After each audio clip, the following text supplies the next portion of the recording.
এই রেসিপিটা যেদিনই আমি বাসায় রান্না করি সেদিন পুরাই একটা কারাকারি অবস্থা হয়ে যায়। এতটা মজার একটা রেসিপি। আসসালামু আলাইকুম, কেমন আছেন সবাই? সবাইকে স্বাগতম।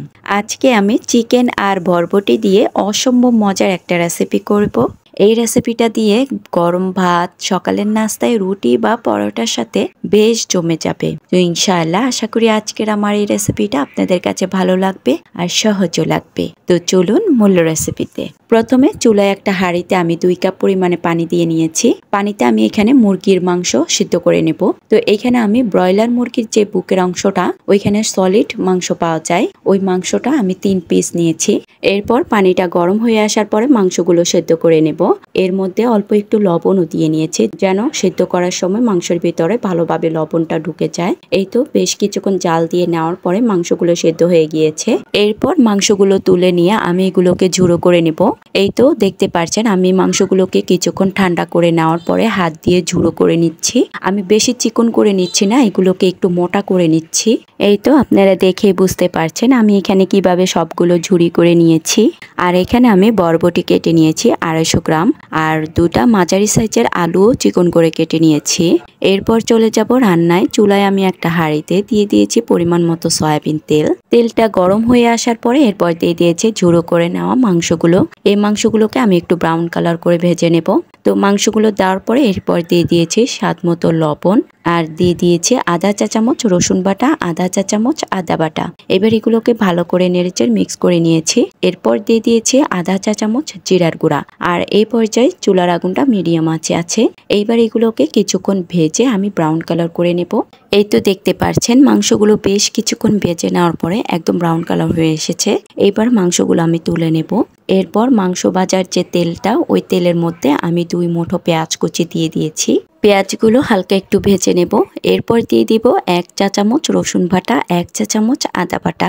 এই মশলাগুলোকে হালকা একটু ভেজে নেব। ভেজে নেওয়ার পরে এরপর দিয়ে দিয়েছি স্বাদ মতো লবণ। লবণটা দেওয়ার পর ভালো করে নেড়েচেড়ে মিক্স করে নিয়েছি। এরপর দিয়ে দিব এক এক করে সমস্ত গুঁড়া মশলাগুলো। দিয়ে দিয়েছি আধা চা চামচ হলুদের গুঁড়া, 1 চা চামচ মরিচের গুঁড়া, আধা চা চামচ জিরার গুঁড়া, আধা চা চামচ ধনে গুঁড়া, আধা চা চামচ গরম মশলার গুঁড়া। এইবার মশলাগুলোকে আমি হালকা একটু ভেজে নেব। আর এইভাবে করে হালকা একটু ভেজে নিলে মশলার যে কাঁচা গন্ধটা, ওই গন্ধটা আর থাকে না। এরপর অল্প একটু পানি দিয়ে মশলাগুলো কষিয়ে নেব। মশলাটা কষানোর পরে যখন তেলটা উঠে এসেছে তখন আমি দিয়ে দিয়েছি সবজিগুলো, কেটে রাখা বরবটি আর আলুগুলো। এবার এগুলোকে ভালো করে নেড়েচেড়ে মশলার সাথে মিক্স করে নেব। এরপর দিয়ে দিয়েছি টমেটোগুলো দেওয়ার পর ভালো করে নেড়েচেড়ে একটা ঢাকনা দিয়ে ঢেকে কিছুক্ষণ কষিয়ে নেব। আর এই পর্যায়ে চুলার আগুনটা মিডিয়াম আঁচে আছে। তো ঢাকনাটা তুলে আমি ফাঁকে ফাঁকে সবজিগুলো নেড়েচেড়ে কষিয়ে নেব। আর এই সবজিগুলো কষানোর মাধ্যমে আমি 50% মতো সিদ্ধ করে নেব। এই তো বেশ কিছুক্ষণ জাল দিয়ে নেওয়ার পরে সবজিগুলো 50% মতো সিদ্ধ হয়ে গিয়েছে।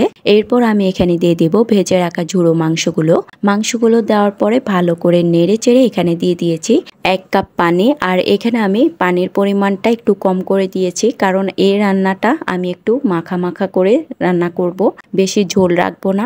এরপর ভালো করে নেড়েচেড়ে একটা ঢাকনা দিয়ে ঢেকে বেশ কিছুক্ষণ জাল দিয়ে নেব। বেশ কিছুক্ষণ জাল দিয়ে নেওয়ার পরে এইবার আমি দিয়ে দেব এখানে কয়েকটা কাঁচামরিচ ফালি করে। এইবার ভালো করে নেড়েচেড়ে একটা ঢাকনা দিয়ে ঢেকে আমি আরো 5-7 মিনিটের মতো জাল দিয়ে নেব। আর এই পর্যায়ে চুলার আগুনটা মিডিয়াম আঁচে আছে। কিছুক্ষণ জাল দিয়ে নেওয়ার পরে রান্নার শেষ পর্যায়ে এখানে দিয়ে দিয়েছে আধা চা চামচ জিরার গুঁড়াটা দেওয়ার পর ভালো করে নেড়েচেড়ে আমি একটা ঢাকনা দিয়ে ঢেকে চুলার আগুনটা অফ করে দেব। ব্যাস হয়ে গিয়েছে অসম্ভব মজার চিকেন আর বরবটি দিয়ে এই রেসিপিটা। এরপর আমি একটা সার্ভিং বলে সার্ভ করে নেব। চিকেন আর বরবটি দিয়ে এই রেসিপিটা গরম গরম ভাতের সাথে আর সকালে রুটি বা পরোটার সাথে বেশ জমে যাবে। তো আজকের আমার এই রেসিপিটা আপনাদের কাছে কেমন লেগেছে কমেন্টস করে জানাবেন। ভালো লাগলে অবশ্যই বাসায় ট্রাই করে দেখবেন। আজ এই পর্যন্ত, সবাই ভালো থাকবেন, সুস্থ থাকবেন। আল্লাহ হাফেজ।